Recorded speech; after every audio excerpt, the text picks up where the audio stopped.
Welcome to my journey!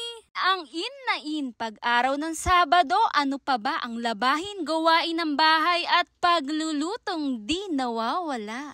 Unang salubong ng buwan, salubong din ng ating labahin kay tambak-tambak din talaga. Dahil kadalasan sa atin sa salubong ng unang buwan, nako, malinis ang bahay, maaliwalas din talaga sa pakiramdam at syempre, ubos ang labahin at nako, weekend na naman, lahat talaga ng gawain mo'y sabay-sabay mong matatapos din. Dahil wala naman ibang gagawa din nito kundi tayo at tayo lang din at syempre, pag tayo din naman ang gumawa at kumilos, matatapos at matatapos din yan. At inumpisahan ko na nga ang aking pagsasalang ng aming labahin. Mamaya okay na, isasampay na lang din natin dahil hindi pa yan ang ating gawain. Pagkatapos nga nito ang aking anak naman ang aking aasikasuhin din. Magang umaga kumikilos na rin talaga ako dahil marami tayong gagawin. Ang araw ng Sabado, dyan at dyan lang din talaga magagawa mo lahat-lahat. Pagkatapos nga nito,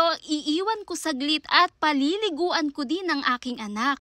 Iniwan ko nga muna ang aking sinalang panglabahin dahil hindi pa yan natatapos. May isinalang pa tayo para mamaya nako tanghalian na naman magluluto tayo ng mabilisang pagkain o ulam man lang din. Eto lang din naman yung gustong-gusto namin, yung beef na beef sa sarap. At nako, mabilisang luto yan. Pag yan talaga ang ulam ang anak ko, gustong-gusto to. Kaluto nga nito, kumain na rin kami ng tanghalian at babalikan ko pa ang aking ampayin na hindi pa rin natatapos. Pero syempre, inuna ko muna asikasuhin o kumain na muna ng aming tanghalian. Dahil ang labahin nakapaghihintay din naman yan. Pagkatapos ko nga magsampay, binalikan ko na rin ang aking iniwang labahin kanina at heto na nga, tapos na at tuloy-tuloy na rin tayo para magsampay uli. Ipong pati ang sikat ng araw nakikisama sa'yo dahil nga sa kadami-dami na rin talaga ng labahin mo at heto na, daig pa ang piyestang banderitas dito sa aming bahay. Ay sarap naman talaga pagmasdan, pag natapos mo na rin talaga ang labahin, pati ang panahon nakikisama din sa'yo. Ang tipong busog na busog ang mata ko dahil sa nakikita ko ang labahin kong kay dami-dami kanina at heto na nga,